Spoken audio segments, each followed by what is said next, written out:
When I was like 6, I thought, wow, I can really sing. Finally, because I've been doing these auditions for a long time, ever since I was a kid. Yunalis, it's a no. I give up. I don't want to sing anymore. Maybe I should start writing songs. That was when everything changed.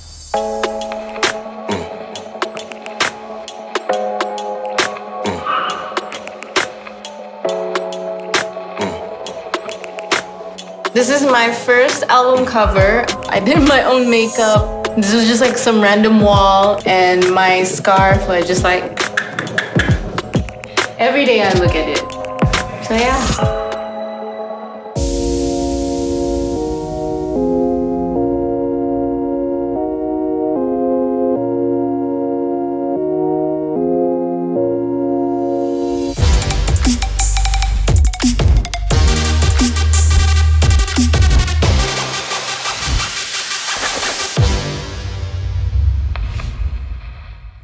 It was fun growing up, in my household. Like, everyone is just, like very musical.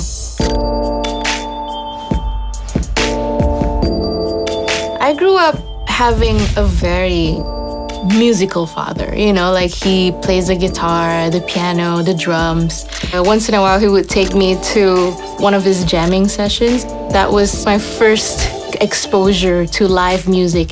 So I think at a very young age, like I was really into music. When I was like 6, there was a commercial that was on TV and I sang along to the commercial and I thought, wow, I can really sing. And I felt really confident as a kid, like, I can carry a tune. I'm really good. My mom was just super supportive. She would take me to all these like singing contests, but they would always say no to me. I remember my mom always saying, it's okay if they say no. This is all for your experience. You never give up.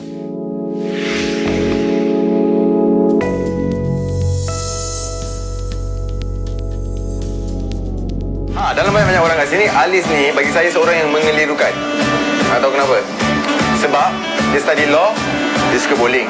Yep. So I went to college doing law. It's killing me a little bit inside. Maybe I'm meant to do something else. So I auditioned for a TV like talent reality show. Rasa masuk dalam tu, just be myself. Okay. I didn't have anything nice to wear.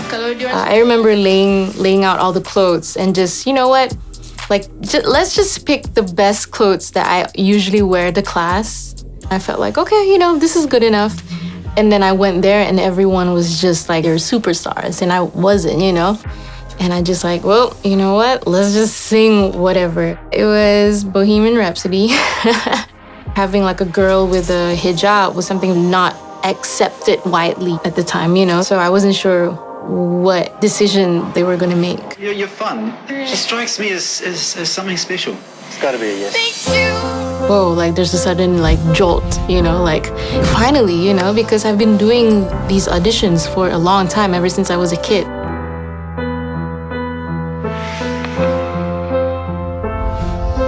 Yunalis, it's a no. I give up. I don't want to sing anymore. I remember having a conversation with one of my really good friends, and he said, why would you let this get to you? You can do more than just sing other people's songs. Oh, then maybe I should start writing songs, huh? And I just wrote 3 songs that day. That was when everything changed.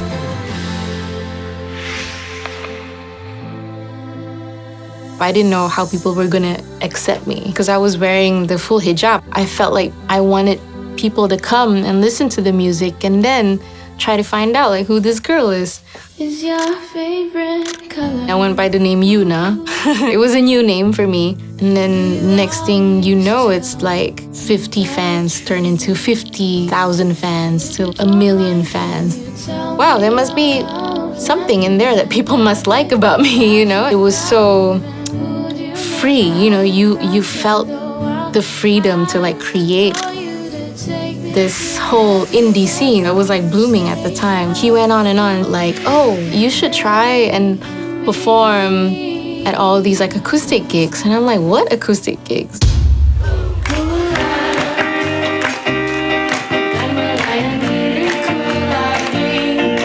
weekends were so much fun for me because every weekends there would be like shows, performing at colleges and different gigs back home. You know, it was like the trend. I think after like 2-3 years, I felt like I was already doing great things. You know, like I was on a TV show called Music Music.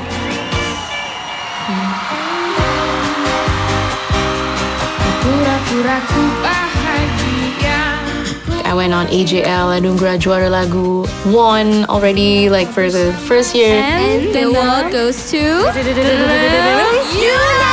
Second year. Lagu dan sebenarnya composer Yuna. Third year, you know, so I felt like, okay, well, this is as far as I can go. I got an opportunity to perform overseas, and the first one was in London.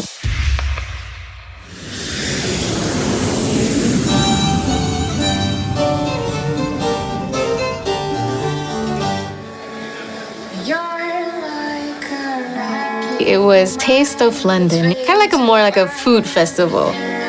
Performing for 5 people, not even getting paid, I remember this, and just doing it for fun. And that was when, you know, like I felt like, yeah, I really wanted to be an international musician. I knew that I could do something more.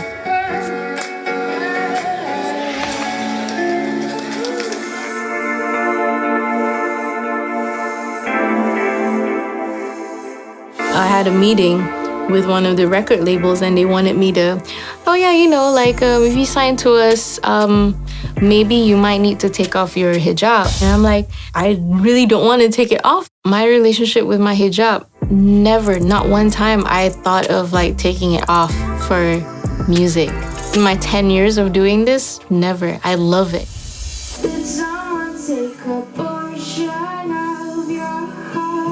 When I wanted to release my first EP in Malaysia, that was when I started learning slowly like how to, you know, start my own label. I loaned, I think like 5,000 ringgit from my dad to record a 5-song EP. Or was it like less? I think it was less. It wasn't 5,000. I think it was like 2,000 or something. That's like maybe $500. Put it out, and then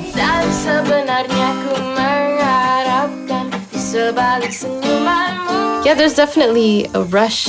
It felt really good, to be honest. All of a sudden, I'm an artist, you know? So, yeah. My dad definitely got his money back. Oh, like tenfold. It was just like, yeah, no, he got his money back. So things were moving really fast. You know, a lot of things were happening in Malaysia. And I had this label guy from Los Angeles who just started his management label, like chasing me and emailing me, and I didn't know what to do, you know? I had to make a very tough decision.